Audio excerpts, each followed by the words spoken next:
Expresso, sua dose semanal de informações no século diário. Buenos dias, está no ar o Expresso, o programa que traz toda sexta-feira um resumo dos acontecimentos da semana no Espírito Santo sob o olhar crítico do século diário. O programa vai ao ar nos canais do Século Diário no YouTube, no Spotify e outras plataformas de áudio e no site seculodiario.com.br. Você pode nos acompanhar também no Instagram, que é @tvseculo. Eu sou o Vitor Taveiro, o assunto da semana é Lorenzo Pasolini inicia pré-campanha para o governo. Ainda teremos o giro de notícias e o bloco de rolê com dicas de cultura no Espírito Santo. Assunto da semana. Bem, no último programa falamos das movimentações do vice-governador Ricardo Ferraço, do MDB, para tentar se viabilizar como candidato governista para ocupar o lugar de Renato Casagrande, do PSB, à frente do Executivo Capixaba. Outros aliados palacianos também se movimentam, como nós vimos, mas nessa semana vamos falar de um dos nomes hoje mais fortes como possível candidato de oposição para o governo do Espírito Santo em 2026. Prefeito reeleito em primeiro turno na capital Vitória, o Lorenzo Pasolini, do Republicanos, deu o pontapé de sua pré-campanha. Uma movimentação que evidenciou isso, foi destaque no Século Diário e em outros jornais, foi a presença de Pasolini na 35ª Festa do Tomate em Venda Nova, no Imigrante, na região serrana do estado. Obviamente, se quiser ser candidato ao governo, o Pasolini vai ter que dar as caras e se fazer conhecido no interior do estado. Ao mesmo tempo, ele já busca tornar conhecida na capital a sua vice-prefeita, a empresária Cris Amorini, do PP, que assumiria o executivo para os últimos anos de mandato, caso o prefeito seja realmente candidato ao governo. O objetivo declarado da visita de Pasolini à Venda Nova do Imigrante, segundo o texto divulgado pelo próprio Republicano, seu partido, a imprensa, é estreitar os laços com lideranças locais, visando uma base sólida que fortaleça sua trajetória rumo ao governo do estado. As andanças de Pasolini devem seguir aí, pelos demais 77 municípios capixabas. A expectativa é ver eles circulando bastante aí nos próximos anos, para tentar se viabilizar. Durante o evento lá em Venda Nova, o Pasolini discursou, divulgou nas redes sociais um vídeo ali, tentando agradar o público de Venda Nova. Ele disse: se a cidade se alimenta, se a Grande Vitória se alimenta, é porque vocês acordam 3, 4 da manhã para trabalhar e para manter o Espírito Santo de pé. Essa foi uma das falas. Não importa, nesse caso, só onde ele esteve, na semana passada, que é muito importante, mas também com quem o Lorenzo esteve. Ele é um delegado, lembrando, de rápida ascensão na política, que em sua primeira disputa eleitoral se tornou deputado estadual e 2 anos depois prefeito da capital e cidade mais importante politicamente do Espírito Santo, que é Vitória. Quem agora é um personagem que está coladíssimo com Pasolini e é muito influente na política capixaba é o presidente de seu partido, o Eric Musso, ex-deputado estadual e ex-presidente da Assembleia Legislativa e especulado como possível candidato à Câmara em 2026. Recentemente, o Musso assumiu o posto de secretário de governo de Vitória, reforçando a capital como grande vitrine do partido no estado e Pasolini como aposta principal para a construção de uma candidatura de oposição ao campo governista. Então, o Eric está diretamente ligado na gestão da prefeitura, presente em praticamente todos os atos do prefeito. A outra companhia, lá em Venda Nova, que pode dizer ainda mais as movimentações políticas, é do deputado federal Ivair de Mello, do PP, que é natural de Venda Nova, é uma figura aí estridente da oposição, tanto a nível estadual como a nível federal, sendo os principais aliados do ex-presidente Jair Bolsonaro, do PL, no Espírito Santo. Bolsonaro, inclusive, chancelou aí a intenção do Ivair de se candidatar ao Senado em 2026.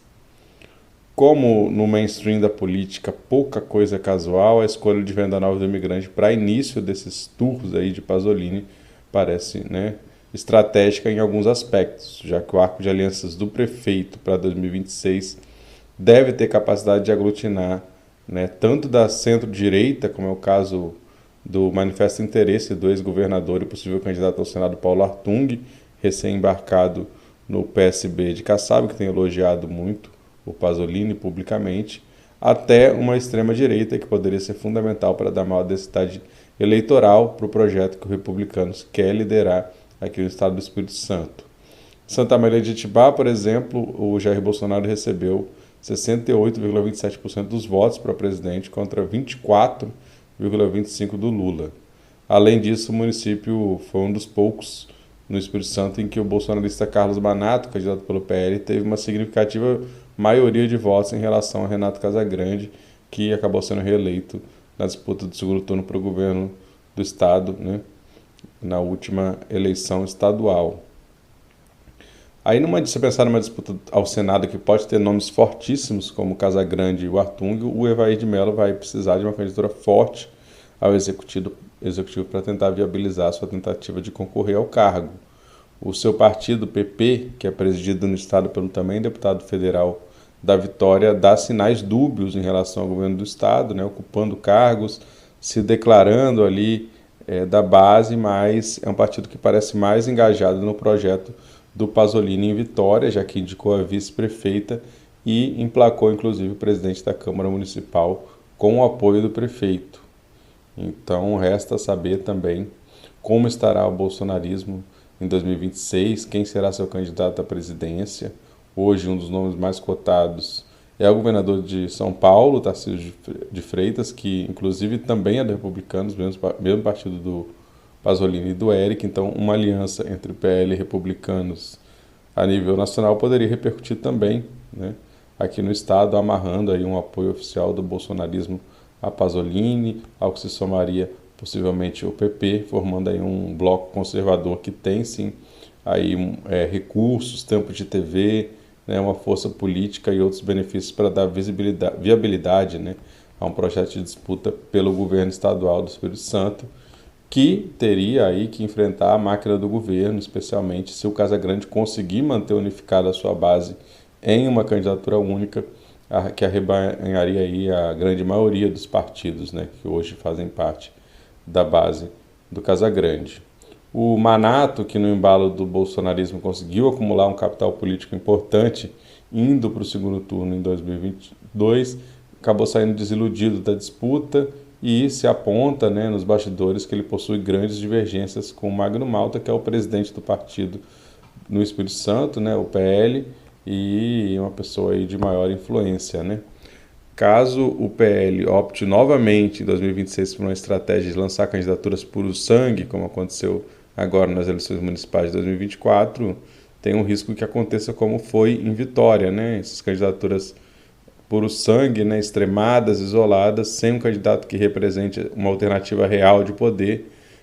Parte desse eleitorado de extrema-direita pode optar, inclusive, por uma direita menos radical no seu discurso, embora com muitas confluências em alguns aspectos, né? Então, um bolsonarismo de sapatênis aí, como representado pelo Lorenzo Pasolini, poderia atrair, inclusive, parte desse eleitorado de extrema-direita, independente de uma aliança formal.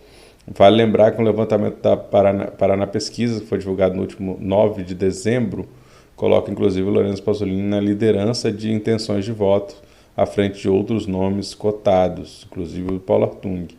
Apesar de ser uma pesquisa ainda muito distante das eleições, né, esse tema não está em voga, não está em evidência, ele acabou de sair também de uma vitória eleitoral que lhe deu visibilidade, né, um cenário ainda incerto, mas aponta que o prefeito de Vitória tem sim condições de ser um nome com força para disputar o governo em 2026 no possível cenário de enfrentamento entre uma direita e uma centro-direita, podendo ter ainda espaço, como falamos, para outras candidaturas, né, de extrema-direita, mas também de esquerda, que podem ou não ser cooptadas ou esvaziadas por essas candidaturas mais fortes e mais cotadas nesse momento.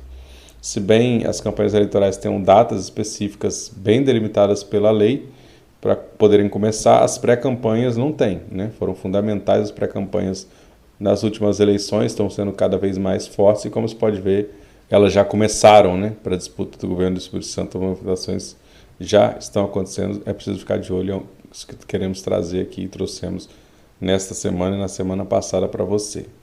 Vamos continuar acompanhando, novas notícias virão, e acompanhe sempre, como a gente fala, o seculodiario.com.br.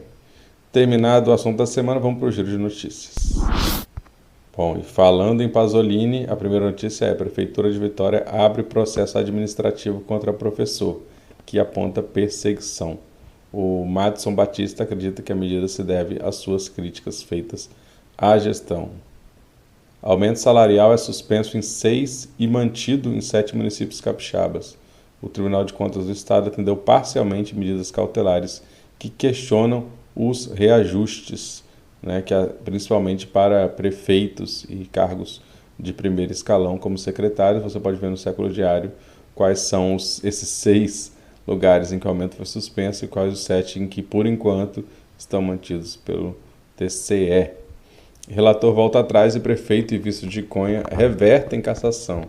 Isso é importante, Na política, julgamento do TRE do Espírito Santo terminou nesta segunda-feira após pedidos de vista. Notícia também do interior: o chamado gerente-geral assume interinamente a Prefeitura de Cachoeiro.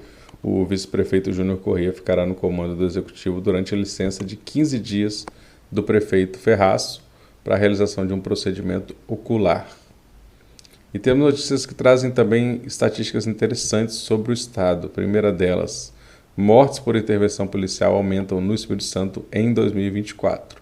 Foram registrados 73 casos, em 2023 foram 58, portanto temos um aumento aí de 15 mortes por intervenção policial no Estado do Espírito Santo no ano passado.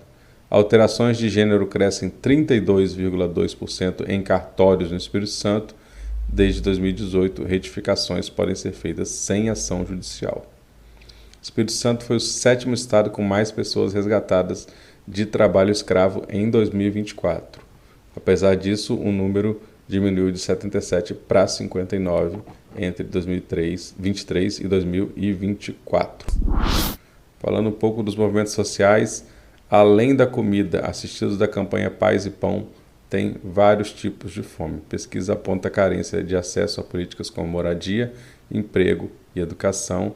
Reportagem especial da Elaine da Globo fala aí um pouco dessa campanha chamada Paz e Pão, que tem muitos aspectos interessantes, vale a pena conferir a reportagem. Outra matéria que temos aí, abre aspas: desconsiderar a luta social é não saber sobre a política de segurança alimentar. Reformas do Conselho Estadual de Segurança Alimentar e Nutricional, o CONSEA, são criticadas pela sociedade civil. Trabalhadores pedem revogação de terceirização da UPA de Serra Sede. A comissão se reunirá com o prefeito para pedir anulação da medida que afeta a saúde no município da Serra. Outra aspa aí: entre inúmeras demandas emergenciais, essa não é uma prioridade. O movimento de atingidos por barragens critica o programa Sementes do Rio Doce. Ambientalistas apontam impactos de projeto imobiliário em Jacarenema. A implantação do bairro Costa Nova pode gerar degradação no Parque Natural.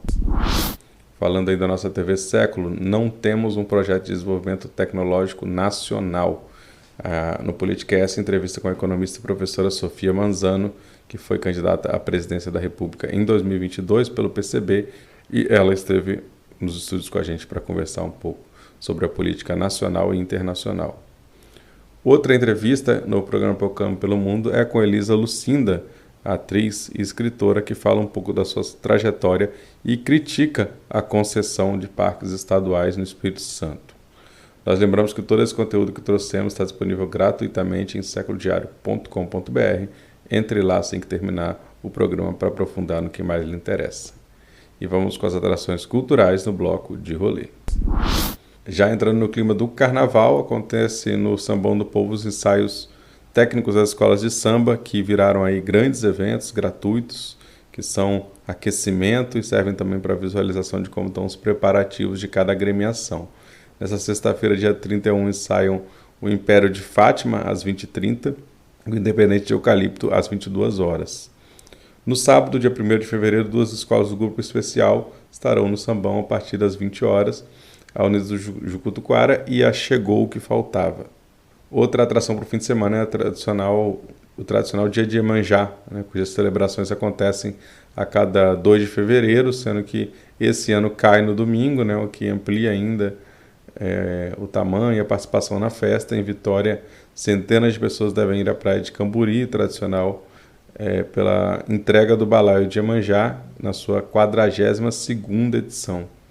vai ser a partir das 15 horas, o início do cortejo até a Imagem da Santa, que fica no pier logo no início da praia de Camburi, até o envio das oferendas, que são comandadas aí por Mãe Neia, junto com várias outras lideranças religiosas do estado. A festa continua na praia e nos terreiros, com comida, cerimônias religiosas e apresentações culturais.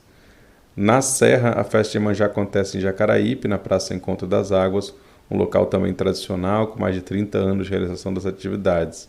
Esse ano, uma das novidades é que o cortejo contará com 4 paradas de cerca de 20 minutos ao longo da praia de Jacaraípe. Em cada uma delas vai ter ijexá e toques de umbanda. A concentração será às 14 horas na Arena Jacaraípe, com o início do cortejo às 14h30. A chegada na praça está prevista para as 17 horas, dando início à entrega dos balaios. Após a entrega, vai ter apresentações culturais de capoeira, de maculelê, samba de roda e outras atrações. O evento é organizado pela União de Matrizes Africanas, a UMA, que congrega cerca de 30 casas de todo o estado. É isso, galera. Essa foi mais uma edição do Expresso do Século Diário, com produção e locução minha, Vitor Taveira, reportagem de Manaíra Medeiros, Elaine Dalgobo, Lucas Chuina e Maria Friedrich. Gostou do programa? Envie sua sugestão, curta, compartilhe, ajuda a difundir esse conteúdo e a fortalecer a imprensa alternativa e independente capixaba. Continue acompanhando o noticiário em seculodiario.com.br e siga já os canais do Século Diário no YouTube e plataformas de áudio para receber em primeira mão nossos conteúdos multimídia. Nós voltamos na próxima sexta-feira com mais uma edição do Expresso, com as notícias mais importantes da semana, sob uma visão crítica da realidade. Bom fim de semana e até logo.